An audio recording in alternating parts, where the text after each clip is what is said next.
ಕೋಲಾರ ಜಿಲ್ಲೆಯ ಶ್ರೀನಿವಾಸಪುರ ತಾಲೂಕಿನ ಮುಳಬಾಗಿಲು ಶ್ರೀನಿವಾಸಪುರ ರಸ್ತೆಯ ಅರಿಕೆರೆ ಗೇಟ್ ಸಮೀಪ ಈ ಭೀಕರ ರಸ್ತೆ ಅಪಘಾತ ಸಂಭವಿಸಿದೆ.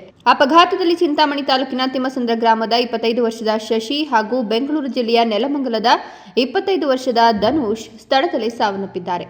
ಮಾಹಿತಿಯ ಪ್ರಕಾರ ನಾಲ್ವರು ಸ್ನೇಹಿತರು 2 ಬೈಕ್ಗಳಲ್ಲಿ ಇಂದು ಮುಂಜಾನೆ ಆಂಧ್ರಪ್ರದೇಶದ ಪ್ರಸಿದ್ಧ ಕಾಣಿಪಾಕಂ ಗಣೇಶ ದೇವಸ್ಥಾನಕ್ಕೆ ತೆರಳುತ್ತಾ ಇದ್ರು. ಈ ವೇಳೆ ಒಂದು ಬೈಕ್ಗೆ ಪೆಟ್ರೋಲ್ ತುಂಬಿಸಿಕೊಂಡು ಹಿಂಬದಿಯಿಂದ ಬರ್ತಿದ್ದ ಬುಲೆಟ್ ಬೈಕ್ ಅರಿಕೆರೆ ಗೇಟ್ ಸಮೀಪ ಈಚರ್ ವಾಹನಕ್ಕೆ ಡಿಕ್ಕಿ ಹೊಡೆದಿದೆ.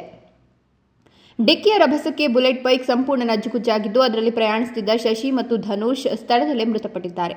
ಘಟನೆಯ ಸುದ್ದಿ ತಿಳಿದಿದ್ದಂತೆ ಶ್ರೀನಿವಾಸಪುರ ಪೊಲೀಸರು ಸ್ಥಳಕ್ಕೆ ಧಾವಿಸಿ ಪರಿಶೀಲನೆ ನಡೆಸಿ ಮೃತದೇಹಗಳನ್ನು ಮರಣೋತ್ತರ ಪರೀಕ್ಷೆಗೆ ರವಾನಿಸಿದರು. ಈ ಸಂಬಂಧ ಶ್ರೀನಿವಾಸಪುರ ಪೊಲೀಸ್ ಠಾಣೆಯಲ್ಲಿ ಪ್ರಕರಣ ದಾಖಲಾಗಿದ್ದು ಅಪಘಾತಕ್ಕೆ ನಿಖರ ಕಾರಣ ಏನು ಅನ್ನೋದರ ಕುರಿತು ಪೊಲೀಸರು ತನಿಖೆ ಮುಂದುವರೆಸಿದ್ದಾರೆ. ಇನ್ನೊಂದೆಡೆ ದೇವಸ್ಥಾನಕ್ಕೆ ತೆರಳಿದ್ದ ಯುವಕರು ಹೀಗೆ ದುರಂತ ಅಂತ್ಯ ಕಂಡಿರುವುದು ಕುಟುಂಬಸ್ಥರನ್ನ ಹಾಗೂ ಸ್ನೇಹಿತರನ್ನ ಕಂಪನಿ ಮಿಡಿಯುವಂತೆ ಮಾಡಿದ್ದು ಗ್ರಾಮಗಳಲ್ಲಿ ಶೋಕದ ವಾತಾವರಣ ನಿರ್ಮಾಣವಾಗಿದೆ. ನಂದೀಶ್, ಈ ನ್ಯೂಸ್ ಟಿವಿ, ಶ್ರೀನಿವಾಸಪುರ.